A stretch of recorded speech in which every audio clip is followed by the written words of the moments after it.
మనిషి మనిషి జీవించడం వేరే, బ్రతకడం వేరే.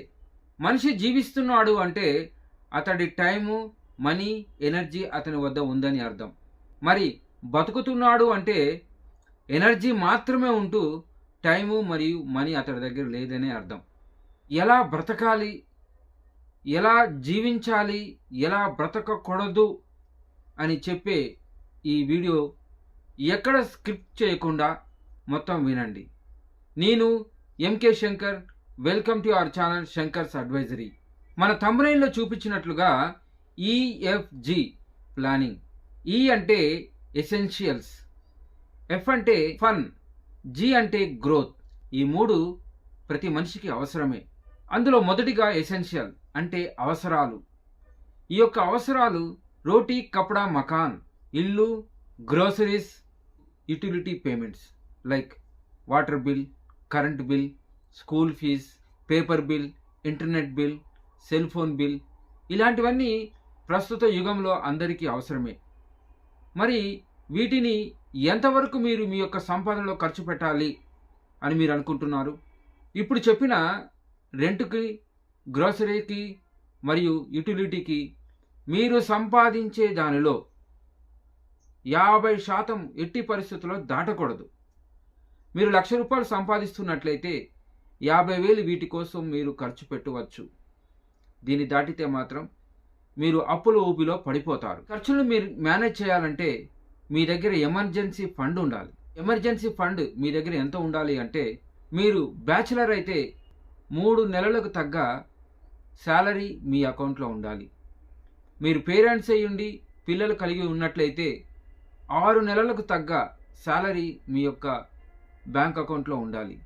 అదే మీరు ఫ్రీలాన్సర్ కానీ మరియు బిజినెస్ మ్యాన్ అయితే 9 నెలలకు తగ్గ సంపాదన మీ యొక్క బ్యాంక్ అకౌంట్లో ఉండాలి. అప్పుడే మీరు ఈ యొక్క చెప్పిన ఖర్చుల నుండి మీరు ఈజీగా బయటపడవచ్చు. రెండవది ఎఫ్ అంటే ఫన్. మనిషికి మజా లేకపోతే కిక్కే ఉండదు. మజా మనిషికి కిక్ ఇస్తుంది. మరి మజా లేకపోతే మనిషి జీవితము వ్యర్థమే. జంతువుకి మనిషికి తేడా లేదు. మరో రకంగా చెప్పాలంటే జీవిత చర్మాంకంలో కొన్ని గుర్తులు ఉండాలి.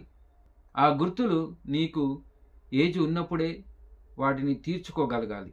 షికార్లు, విహారయాత్రలు, సాహసయాత్రలు వీటికి వెళ్ళాలి. సినిమాలకు నీ యొక్క సహచరితో వెళ్ళాలి. బయటికెళ్ళి తినడము, త్రాగడము అప్పుడప్పుడు చేయాలి. అది కూడా పరిమితిలోనే చేయాలి. షాపింగ్కి వెళ్ళడము, భార్యకు గిఫ్ట్లు ఇవ్వడము చేయాలి. కంటూ వ్యక్తిగత జీవితాన్ని కూడా నీవు జీవించాలి. లేకపోతే ఆ జీవితానికి అర్థం ఉండదు. మరి వీటన్నిటిని చేయాలంటే మీ యొక్క సంపాదనలో వీటికి అయ్యే ఖర్చు 30% దాటరాదు. మీ యొక్క జీతం ₹1,00,000 ఉంటే 30,000 వీటి కోసమే మీరు ఖర్చు పెట్టవచ్చు. చివరిగా జి అంటే గ్రోత్ ఫండ్. కుటుంబ పెద్దగా నీకంటూ 2 బాధ్యతలు ఉన్నాయి. ఒక బాధ్యత ఏంటంటే ఇన్వెస్ట్మెంట్ చేయడము. తద్వారా నీ యొక్క ఫ్యామిలీని సమాజంలో గుర్తింపు వస్తుంది. దానికోసమై గోల్డ్ మీద, ఫ్లాట్ మీద, షేర్ మార్కెట్లో, మ్యూచువల్ ఫండ్స్లో ఇన్వెస్ట్మెంట్ చేయాలి. రెండవది, నువ్వు ఉన్నా లేకపోయినా ఇది నీ బాధ్యతే. కాబట్టి ఇన్సూరెన్స్లో టర్మ్ పాలసీ తీసుకోవాలి. అంతేకాకుండా వ్యక్తిగతంగా హెల్త్ పాలసీ కూడా కలిగి ఉండాలి.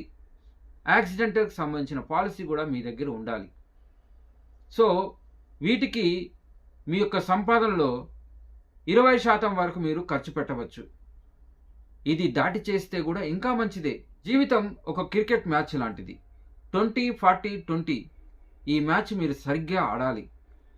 మనిషి మొదటి 20 సంవత్సరాలు తన తండ్రిదండ్రుల మీద బతుకుతాడు.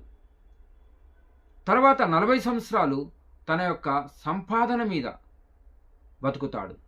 మరో 20 సంవత్సరాలు తను సంపాదించిన సంపద మీద బతుకుతాడు. కాబట్టి ఆ చివరి 20 సంవత్సరాలు తను 40లో సంపాదించిన సంపదలపైన బతుకుతాడు. కాబట్టి మీరు మీ యొక్క ఖర్చులను అదుపులో చేసుకొని ఆ మిగులును పొదుపుగా భావించి దానిని మదుపు పెట్టి మీ యొక్క ఆస్తులుగా వాటిని సాధించుకోవాలి.